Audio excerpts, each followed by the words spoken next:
나라를 걱정해 주시는 시청자 여러분 안녕하십니까? 일주일 만에 인사드립니다. 나라가 TV 오늘은 정광재 국민의힘 대변인 모시고 한번 말씀 나눠보겠습니다. 안녕하십니까 대변인님? 네, 안녕하세요. 오랜만에 뵙습니다. 정광재입니다. 반갑습니다. 네. 저희가 오늘도 할 이야기가 굉장히 많기 때문에 바로 본론으로 좀 넘어가겠습니다. 네. 지금 이재명 정부가 출범한 지 한 보름도 안 된 상황이거든요. 그런데도 불구하고 이재명 정부의 그 인사 난맥상이 굉장히 이어지고 있습니다. 그래서 지금 오광수 이제 전 민정수석이죠. 오광수 전 민정수석이 사퇴를 했는데 새 정부의 첫 인사부터가 잘못 깨어진 것 아니냐 이러한 비판이 있는데 어떻게 보십니까? 오광수 민정수석이 여러 의혹으로 예. 이제 자진 사퇴를 했죠. 저는 이렇게 문제가 불거졌을 때 최선의 방법은 문제를 일으킨 사람이 자진 사퇴하는 거라고 봅니다. 예. 왜냐하면 그 인사권을 가진 임명권자가 본인을 임명한 후에 그것을 번복하는 것은 정치에서는 굉장히 어려운 일이에요. 예. 그런 측면에서 오광수 민정수석에 대한 인사는 잘못된 것이고 결과적으로 본인이 사퇴하고 수용했는데 그 결과까지는 좀 괜찮은 결과라고 봅니다. 과정에서는 몇 가지 문제는 전 꼭 지적해야 된다고 네. 생각합니다. 첫 번째는 민주당하고 조국혁신당에서 조국혁신당도 이번 정권을 만드는데 일정 부분 기여를 했다고 그렇죠. 하니까 예. 오광수 민정수석이 검찰 특수부 출신이기 때문에 결국에는 검찰 개혁 못하고 검찰 편 드는 거 아니냐라는 우려를 공개적으로 표명했어요. 조국 혁신당도 하고 민주당 내에서도 그런 이야기가 서영교 의원이 얘기를 했고 나왔죠. 근데 그때 이재명 대통령이 어떻게 했냐면 그런 당내에서 제기되는 문제 신경 안 쓰고 그냥 하고 싶은 대로 임명했어요. 그렇죠. 그거 보면은 이재명 대통령도 결국에는 자기가 하고 싶은 인사는 그냥 남들이 뭐라고 그러건 간에 마이 농풍식으로 그냥 인사를 하겠구나라는 생각했어요. 네. 첫 번째 문제는 그 주변 사람들의 의견을 듣지 않는 독단적인 인사. 그게 첫 번째 문제였다고 생각하고 두 번째는 오광수 민정수석이 이 검증하는 과정에서 본인이 이런 문제가 있었다라고 얘기를 했다는 거예요. 그 완전히 확인이 된 건 아니지만 네네. 보도를 통해서 그렇게 네. 나왔어요. 그렇다면 본인이 문제가 된다고 생각했으면은 그렇게 보고를 했고 그 보고를 받은 사람은 이게 문제가 되는지 안 되는지를 명확히 판단해야 돼요. 정무적으로. 그렇죠. 예. 그런데 본인이 일하고 싶은 사람이다라는 생각이 드니까 이 정도는 넘어가 주자. 이런 식으로 관대하게 했다는 네. 거예요. 그런데 이 자리의 특성을 감안하면 그게 넘어갈 수 없는 거였음에도 불구하고 이 정도는 내가 새로 정부를 꾸리는데 내가 이번에 대통령 되고 그 대통령으로서 업무 잘하고 있다라는 평가 받고 있는데 이건 내가 뭉개고 갈 수 있다라고 생각해서 임명을 강행했다는 거. 두 번째 문제점입니다. 세 번째는 논란이 돼서 한 번 사의를 표했는데 네. 한 번 반려를 반려했다는 했죠. 거예요. 네. 아니 문제가 되면 바로바로 즉각 조치를 해야지. 그렇죠. 또 반려했다는 것은 야 이거 이 정도는 내가 뭉개고 갈 수 있는데 라는 오만과 독선이 있었다고 봐요. 그러니까 이 세 가지 문제가 중첩되면서 결국에는 오광수 전 민정수석 사태를 이렇게 키웠다라고 종합적으로 평가해 볼 수 있을 것 같습니다. 그러니까 지금 이재명 정부의 첫 인사부터 특히 인사검증을 담당하는 민정수석부터가 지금 이렇게 낮은 허들로 낙마를 하게 됐는데 이렇게 되다 보니까 앞으로 이재명 정부에서 어떠한 인사가 나오든지 간에 문제가 생길 수밖에 없지 않겠느냐 이러한 국민적인 우려가 상당히 높아졌습니다. 그런 일환으로 지금 김민석 의원이 국무총리 후보자가 됐는데 또 김민석 후보자 관련해서도 굉장히 논란이 많습니다. 앞으로 이제 청문회가 진행되고 하겠지만 김민석 후보자 관련해서 지금 나오는 것들이 이제 김민석 후보자의 아들 관련 논란, 그리고 재산 관련 논란, 그리고 정치 자금 의혹 등이 존재합니다. 근데 김민석 의원이 이제 지난주에 뭐라고 했냐면 1월 정도까지 해가지고 본인의 입장을 상세하게 SNS에 게시하겠다라고 했어요. 근데 제가 어제 오후까지 쭉 지켜봤습니다만은 입장문이 나온 게 없었거든요. 그런데 오늘 새벽에 이제 김민석 후보자의 입장이 공개가 됐습니다. SNS 상으로. 근데 김민석 후보자가 입장문을 뭐라고 냈냐면 이 본인을 향한 의혹들이 정치 검찰의 표적 사정이다 이런 얘기를 했습니다. 그러면서 얘기하는 게 2002년 서울시장 선거, 이제 본인이 나갔던 선거죠. 그것을 언급하면서 정치검찰의 표적 사정이다. 당시에 수사했던 검사들조차도 본인의 편을 들었다. 이런 약간 황당한 궤변을 늘어놨어요. 근데 지금 김민석 후보자 관련돼서는 2002년 서울시장 선거가 아니라 최근에 이제 차용증을 쓰고 뭐 정치 그 자금으로 사실상 활용한 것이 아니냐 이런 의혹들과 아빠 찬스 의혹이거든요. 근데 저희가 먼저 아빠 찬스 의혹을 살펴보겠습니다. 그러니까 이제 김민석 후보자의 아들이 고3 때 작성한 표절 예방과 관련된 법안을 민주당 의원들이 실제로 발의를 했고 김민석 후보자도 공동 발의했다라는 의혹입니다. 그러니까 네. 이게 뭐냐면 김민석 후보자의 아들의 대학 입시를 위해서, 그러니까 대학 입시 그 자기소개서나 이런 걸 쓸 적에 내가 이렇게 고등학교 때 활동했었던 법안이 국회의원들을 통해서 실제로 입법 과정을 거쳤다, 이런 굉장한 메리트가 되지 않겠습니까? 그러한 의혹이 지금 존재하는 거예요. 지금 예. 그건 의혹이 아니라 사실로 확인된 거잖아요. 네. 근데 실제로 김민석 후보자는 본인 아들 의혹이 의혹이다. 아빠 찬스는 아니다. 의혹이라는 이렇게 얘기를 하고 것은 있거든요. 이 부분이 의혹인 거죠. 네. 이것을 대학 입시에 활용했느냐 그렇지 않았느냐가 네, 그렇죠. 의혹이고 네, 네. 그건 그래서 아직 확인이 안 된 네. 거고 사실로 확인된 것은 김민석 후보자의 아들이 표절과 관련한 그 교육을 네. 고등학교에서 실시하는 법안을 네. 만들겠다라고 해갖고 김민석 후보자를 포함해서 민주당의 10명의 의원이 네. 법안 발의를 했다는 거잖아요. 법안 발의가 이제 법제화되지는 않았죠. 왜냐하면 이게 사실 습작 수준의 아주 허접한 내용이기 그렇죠. 때문에 법으로 만들 수 없었을 겁니다. 그런데 사실관계 중에 이제 사실 확인된 거는 이게 법안 발의가 된 거예요. 그리고 의혹은 이게 대학 입시에 활용됐느냐 안 됐느냐, 요거는 의혹이죠. 네. 근데 이 법안 발의한다는 게 저도 아직 국회의원 되진 않아봤지만 법안 발의라는 게 쉬운 일이 아닙니다. 그렇죠. 그런데 고등학교 학생이 그냥 아이디어 차원에서 한 이야기를 10명의 동료 의원들이 어떻게 법안까지 발의해 줬겠느냐. 여기에는 당연히 국회의원 아빠, 그것도 보통 국회의원이 아니에요. 그렇죠. 지금 그 김석 후보자는 4선 의원이고요. 네. 재선은 2010년대 전에 했었고 그 이후에 2020년에 네. 3선에 성공한 거거든요. 그리고 당내에서 정치적 영향력이 굉장히 큰 인물이었단 말이에요.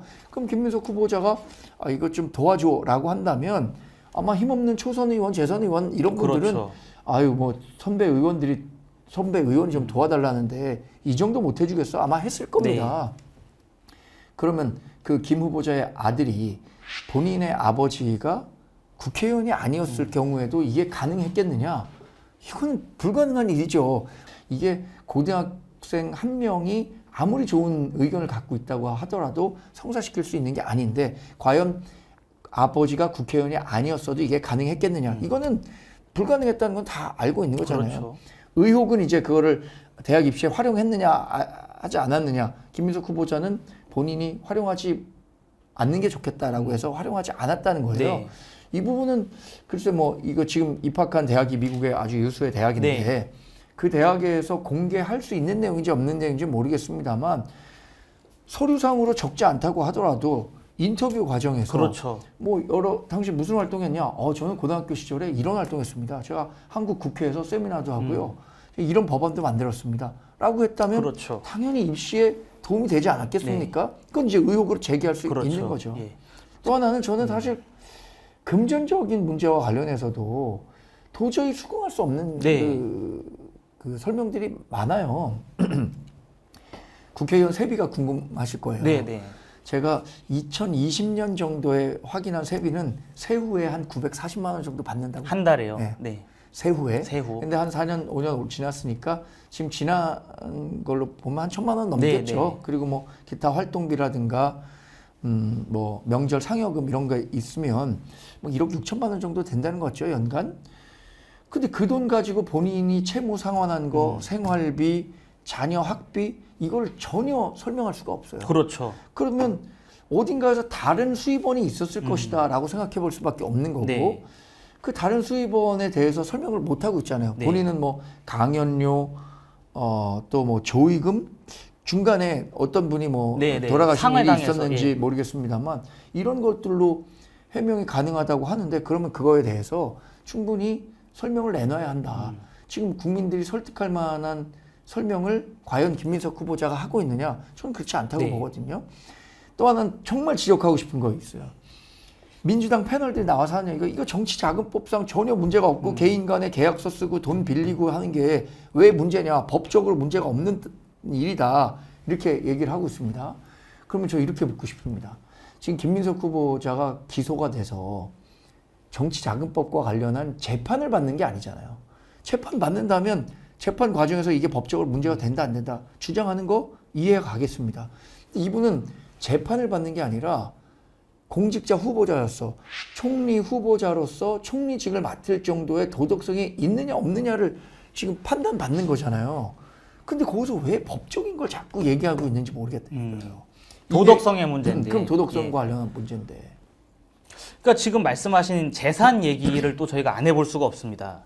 한 언론사의 단독 보도에 의하면 최근 5년간 그 김민석 후보자의 불법 정치자금 수수 관련된 추징금 6억여 원이 완납이 됐습니다. 완납이 됐는데 순자산은 7억 원이 증가했다고 합니다. 네. 그러니까 이거 지금 대변인께서 말씀해주신 국회의원의 세비랑 비교를 해봐도 전혀 순자산 증가폭과 연동이 될 수가 없는 상황인데도 불구하고 순자산이 증가가 됐어요. 네. 게다가 아들, 그 논란이 되고 있는 아들의 미국 유학비, 그 미국에서 유명 사립대 아니겠습니까? 유명 사립대의 1년간 학비 그리고 현지 생활비 등을 다 합치면은 1년에 못해도 1억이 든다. 이런 주장이 많습니다. 그런데도 불구하고 지금 김민석 후보자의 재산 의혹이 굉장히 본물 터지듯이 나오고 있는데 그럼 이 상황에서 유력 정치인이기 때문에 이른바 스폰서라고 하죠. 네. 스폰서의 스폰을 받은 게 아니냐 이런 의혹이 좀 제기가 되고 있거든요. 이것 또한 제가 보기에 김민석 후보자가 국민 앞에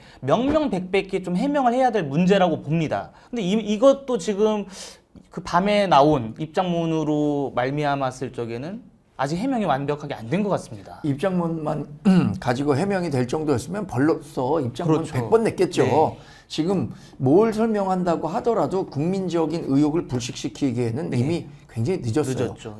또 하나는 정치 검찰의 무리한 기소로 자신은 정치적 탄압을 받았다. 네. 이렇게 얘기하고 있잖아요. 제가 최근에 그 재밌게 본 영화 중에 소년들이라는 영화가 있더라고요. 설경구 씨가 주인공인데 그 과거에 그 삼례 우리 슈퍼라고 해서요. 3명의 소년들이 그 진범이 아닌데 진범으로 이제 검찰의 강압 수사로 진범으로 몰려서 꽤 오랫동안 한 15년 정도 형을 받았어요. 근데 박준형이라는 그 재심 전문 변호사가 그 사건을 재심 청구해서 이 사람들의 무죄를 이끌어냈습니다. 아니 그러면 지금 김민석 후보자는 본인이 정치 검찰에 의해서 무리한 기소로 유죄 판결을 받았다면 지금 재심 청구해갖고 그렇죠. 무죄 판결 받아야죠. 지금은 굉장히 권력자 아닙니까? 그렇다면 충분히 자신의 무죄를 입증할 수 있을 텐데 왜 자꾸 검찰만 얘기하냐 이거죠. 검찰이 기소했지만 결국엔 판결을 내린 곳은 법원입니다. 네. 법원 판결이 잘못됐다고 얘기할 수 있어요? 그 법원 판결이 잘못됐다고 얘기할 수 있다면 재심 청구하십시오. 그래서 본인의 전과를 드러내면 되는 거 아닙니까? 지금 총리 후보자라는 막강한 권력자의 위치에 있는데도 그 재심 청구할 용기도 없다면 본인 스스로 법원 판결을 수긍하고 있는 거잖아요. 저는 그래서 재심 청구해서 무죄 판결 받는다. 그렇다면 제가 총리 후보자로서 정말 박수 쳐서 인정해서 총리 하시면 됩니다. 그 정치 검찰만 자꾸 탓하는 것은 민주당의 그냥 정치적 레토릭이에요. 네. 이재명 대통령 어떻게 대통령 될 수 있었습니까? 기승전 정치 검찰의 정치 탄압 이걸로 그 결국 대통령까지 된 거잖아요. 그러니까 지금 정치 자금과 관련해 가지고 갑자기 2002년의 이야기를 끌고 나온 것도 전 개인적으로 이해가 안 됐었거든요. 그러니까 문제가 좀 그런 거 아니겠습니까? 2018년경에 차용증을 쓰고 11명에게 돈을 빌렸다. 근데 이 중에 9명에게는 단 하루에 9명한테 1,000만 원씩을 빌렸다. 이거 아니겠습니까? 네. 이것이 지금 굉장히 논란이 되고 있는 건데 특히 이 중에는 이 빌린 인물 중에는 2008년에 이제 불법 정치자금 수수 사건으로 당시 자금을 제공했다라고 알려진 정치인이 포함이 됐다고 해요. 강모 씨. 예. 그러니까 지금 이게 뭐냐면 결국에 돈을 빌린 게 아니라 사실상 김민석 총리 후보자에게 정치 자금을 주었고 그것을 돈을 빌리는 형태로 준 것이 아니냐 이런 의혹인데 네. 이것도 지금 사실 해명이 아직 다 안 됐거든요. 그래서 지금 예. 그 김민석 후보자가 그 별명이 네. 머털도사, 머털도사. 내지는 손오공, 예. 이 분신술을 쓰는 거 아니냐라는 얘기가 나오고 있는 예. 거잖아요. 한 명 하루 동안에 9명에게 차용증을 받으려면요. 네. 글쎄 본인은 자리에 있고 9명의 사람들이 왔다 갔다 하면서 사인해주고 줄 서서 있어야 네. 되는 거죠. 이게 예. 아니라면 본인이 9명을 어떻게 찾아가서 다 받을 수 그렇죠. 있겠습니까? 예. 그리고 그 9명 중에 사실 한 명만 신원이 확정된 거예요. 강 씨와 인연이 있는 사람. 네. 강 씨가 운영하는 회사의 감사로 지냈기 때문에 이게 아다리가 맞아서 확인이 된 거지. 나머지 사람들도 결국에는 강 씨와 어떤 식으로든 연관이 있는 사람이 아닐까라고 합리적으로 추측해 볼 수 있는 거죠. 그렇죠. 그렇다면 결국에는 강 씨한테 2002년에 돈 받고 그 최근에도까지도 이렇게 차용증 형식으로 정치 자금을 받았던 것 아니냐. 그리고 이 강 씨라는 분이 그냥 일반인이면 우리가 뭐 그럴 수도 있겠지라고 생각할 수 있지만 이분도 현역 정치를 하는 네, 분이에요. 그렇죠. 이번에 대통령 선거 과정에서도 중요 직책을 맡았더라고요. 그 중요 직책 어떻게 맡았겠습니까? 김민석 후보자가 중간에 역할을 하지 그렇죠. 않았다면 이재명 대통령 캠프에서 중요 직책을 받을 수 있었을까? 아니 그러니까 다 이렇게 의혹에 의혹을 살 수밖에 없다는 거고요. 네. 저는 나머지 8명도 분명히 강 씨와 어떤 식으로든 연관관계가 있을 것이다. 이렇게 생각합니다. 네. 그러니까 지금 말씀하신 것처럼 아직 불법 정치 자금인지 아닌지 모르는 것이죠. 그런데 이렇게 돈을 빌리고 한 일련의 과정에서 김 후보자, 그러니까 김민석 후보자와 정당 생활, 정치 생활을 같이 한 사람들도 포함이 되어 있고 중소기업 대표 등도 포함이 되어 있는 것으로 봐서는 대변인께서 말씀하신 그런 의혹이 충분히 합리적인 의혹 제기다. 그리고 그러한 것들은 김 후보자가 청문회 과정이든 아니면 뭐 본인의 입장문 발표든 여러 가지 과정을 통해서 국민께 설득하는 과정을 반드시 거칠 수밖에 없을 것이다. 그렇게 보고요. 근데 저는 이 김민석 후보자의 아들이 이번에 그 논란이 된 거 아니겠습니까? 저는 아들이 지금 미국 유학을 하고 있다라는 것에서 한 번 더 놀랐습니다. 김민석 후보자가 과거에 미 문화원을 테러하면서 네. 징역을 살지 않았습니까? 그러면서 본인이 내놓은 해명이 굉장히 웃겨요. 그것을 미국 문화원을 테러함으로써 5.18 광주 민주항쟁을 전 세계에 알리는 계기가 됐다. 이러한 사실 허무맹랑한 소리를 했거든요. 뭐 내로남불 예. 이중잣대 이런 예. 거잖아요. 근데 이건 사실 워낙 많았어서 예. 뉴스라는 게 가끔 발생해야 예. 뉴스잖아요. 그렇죠. 사람이 개를 물어야 뉴스가 되는 예, 거지 예. 개가 사람 물면 사실 뉴스가 아니다 그렇죠. 하는 말이 예. 있을 정도로 예. 의외의 일이 일어나야 그 뉴스인데 네. 지금 이 사안은 의외의 일이 아니에요. 그렇죠. 저는 아까 드리려고 했었던 얘기 중에 아까 분신술과 뭐 머털도사 네네네. 얘기했잖아요. 9명에게 그 정치자금. 김민석 후보자가 중국清华대에서 법학 석사를 받았다는 거잖아요. 네, 1년의 네. 기간 동안에 2009년 9월부터 2010년 7월까지인가 1년 동안 법학 네. 석사 논문을 썼다는 거예요. 제가 중국清华대에서 저는 최고위 과정 같은 걸 다녔어요. 그러니까 이제 뭐 공산당 간부, 중국 기업인 뭐 이런 분들이 다니는 한국으로 치면 서울대에서도 하는 뭐 최고 경영자과정 이런 게 있지 네네네. 않습니까? 제가 그 1년 다녔어요. 그 언론진흥재단 지원을 받아서. 네. 그런데 중국이 아무리 이렇게 뭐 논문이나 이런 거에 좀 그때 당시 관대하다고 네네. 하더라도 중국清华대가 최고의 대학입니다. 네. 중국에서. 그렇죠. 1년 동안에 그 김민석 후보자가 부산시장 선거도 나가고 또 지방선거 유세도 돕고 이런 정치 활동을 그만둔 적이 없는데 어떻게 중국清华대 석사학위를 받았을까? 전 그것도 정말 네. 의아해요. 그거 한번 아마 중국에도 제가 의원이라면 예. 그 김민석 후보자의 석사 논문 그 표절 관련해 갖고 중국식으로 한번 돌려봐서 표절이 있는지 없는지 그리고 실제 그 기간 동안에 석사 과정을 이수한 건지 이 부분도 좀 따져봐야 된다고 생각합니다. 한국과 중국이 아무리 가깝다고 하더라도 예. 저는 그 서울대에서 석사 논문 썼거든요. 예. 석사 논문 쓰는 데만도 한 6개월 이상은 몰입했었던 것 같은데 그렇죠. 예. 그게 어떻게 가능했는지도 예. 모르겠습니다. 그러니까 지금 정광재 대변인께서 또 하나의 그 어떻게 보면은 시그널을 또 주셨습니다. 김민석 후보자와 관련해서 검증할 사안이 뭐 이런 재산 증식 혹은 뭐 정치 자금 관련된 것뿐만 아니라 석사 논문 관련한 것도 검증할 필요가 있다. 네. 이런 말씀을 지금 주셨습니다. 의회도 민주당의 일방적 압도적 다수 의석이고 행정부도 지금 넘어간 상황이고 이 상황에서 민주당이 대법원까지도 장악하려는 법안들을 내겠다 이런 그 공공연한 엄포를 놓은 상황에서 국민의힘이 좀 건강한 모습을 되찾아야 된다. 그런 면에서 지금 한동훈 전 대표의 등판과 관련해서 굉장히 많은 분들이 좀 관심을 갖는 것 같습니다. 말씀하신 대로 한동훈 전 대표야말로 계엄 당일에 명시적으로 계엄을 반대함으로써 그 국민의힘의 그 계엄 옹호정당, 내란 옹호정당이라는 프레임에서 벗어나게끔 했고 또 탄핵 과정에서도 국민의 상식에 맞는 입장을 발표함으로써 국민들 가까이 다가가려고 했던 면이 있거든요. 그런 면에서 한동훈 전 대표에게 지금 굉장한 기대감을 갖고 계시는 보수 유권자들, 국민들이 많은 것 같은데 한동훈 전 대표의 전당대회 출마 어떻게 예상하십니까? 최근에 갤럽 조사에서 네. 뭐 보수를 이끌 지도자 그 조사를 하니까 18%인가로 1등 했더라고요. 한동훈 전 대표가. 웹조사에서 1등을 네, 네. 했죠. 예. 1등 했죠. 2등이 이준석 후보였던 것 같고. 한동훈 전 대표는 우리 당의 굉장히 중요한 자산이죠. 네. 지지해 주시는 분들이 많은데 반대로 탄핵에 찬성했기 때문에 반대하는 그 강성 지지자들이 있는 것도 사실입니다. 일단 전당대회를 개최해야 되느냐 말아야 되느냐가 논란이었는데 이것은 전당대회를 개최하는 쪽으로 방향이 정해진 것 같아요. 누가 원내대표가 되든 간에 전당대회를 개최해서 정통성 있는 당 대표를 만들어서 이분이 당을 그 수습할 수 있는 기회를 줘야 된다라고 의견을 같이 하고 있으니까 전당대회는 8월 말에서 9월 초 정도까지는 열릴 것 같고 그럼 그 불확실성은 사라졌잖아요. 전당대회가 열리느냐 열리지 않느냐 불확실성은 사라졌으니까 그럼 이제 전당대회에 출마할 거냐 하지 말아야 될 거냐 이 결정이 남은 거잖아요.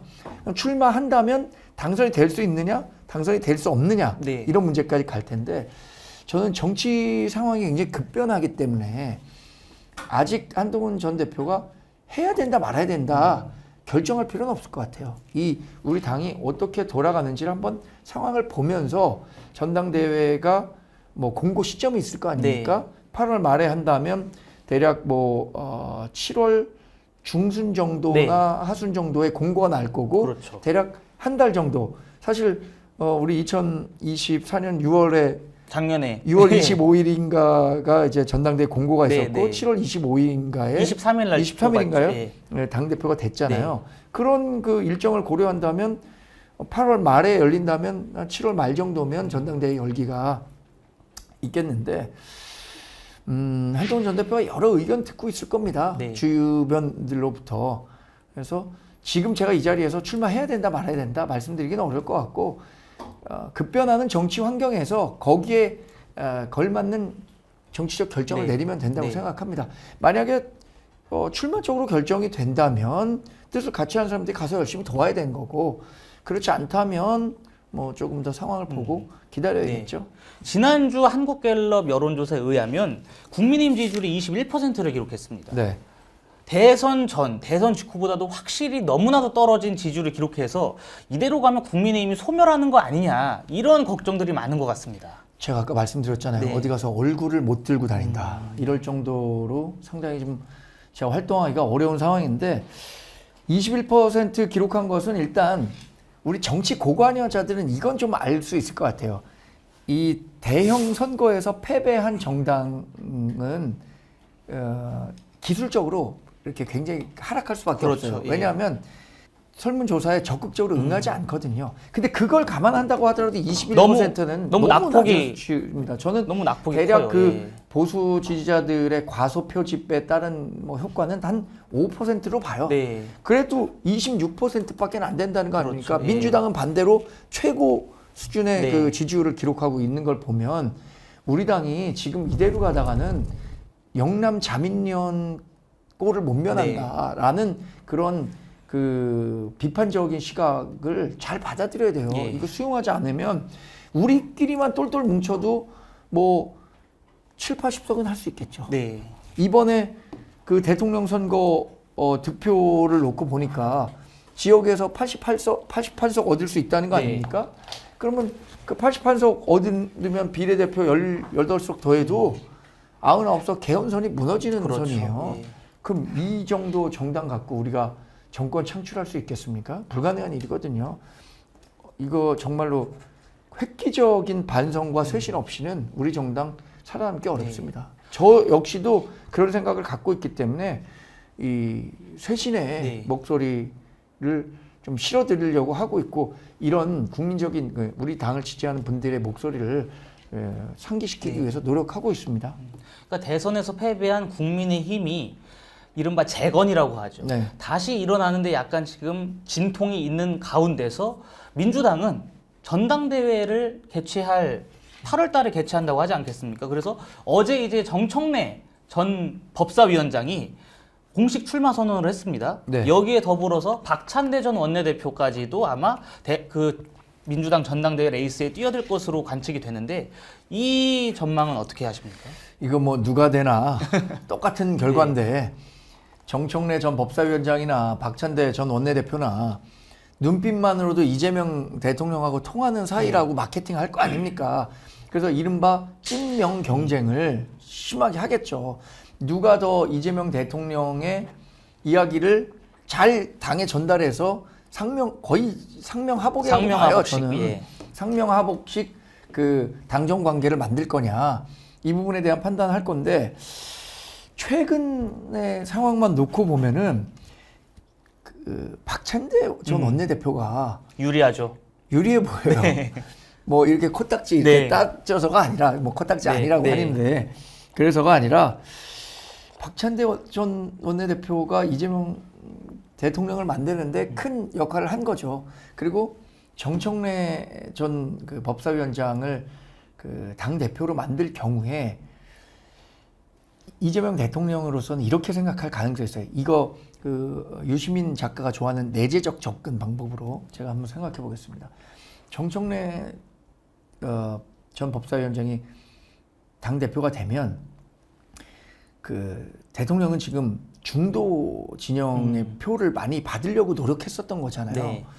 그런데 정청래라는 분의 캐릭터를 감안했을 때 굉장히 비호감도가 높단 말이에요. 그렇죠. 박찬대 전 원내대표보다도 오히려 중도 진영에서 비호감도는 높아요.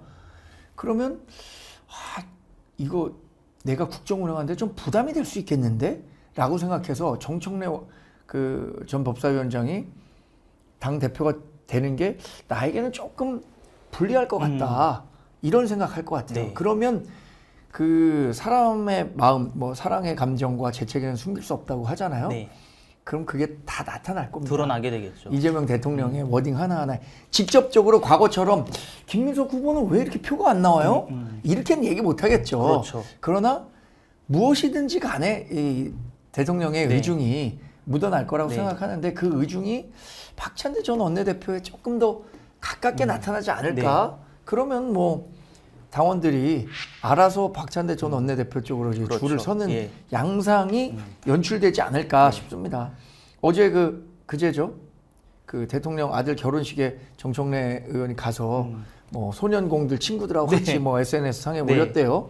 뭐 그런 것들도 다 결국에는 당대표 선거 나가면서 내가 이재명 대통령을 잘 지킬 사람이다, 이런 얘기하는 거 아니겠습니까? 근데 제가 듣기로는 이재명 대통령이 그런 거를 안 좋아한다고 합니다.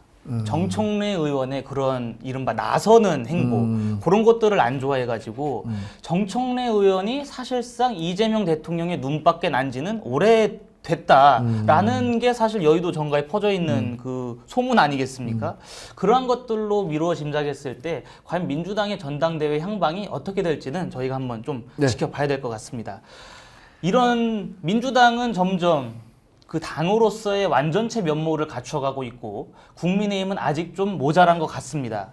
이런 상황에서 지금 나라를 걱정해 주시는 국민들의 염려가 하루하루 더 늘어나고 있고, 이대로 가다가는 국민의 한숨밖에 생기지 않을 것 같습니다. 우리 정당이 정말로 민주당과 이재명 대통령이 와, 국민의힘이 저렇게 잘해? 우리도 긴장해야겠다.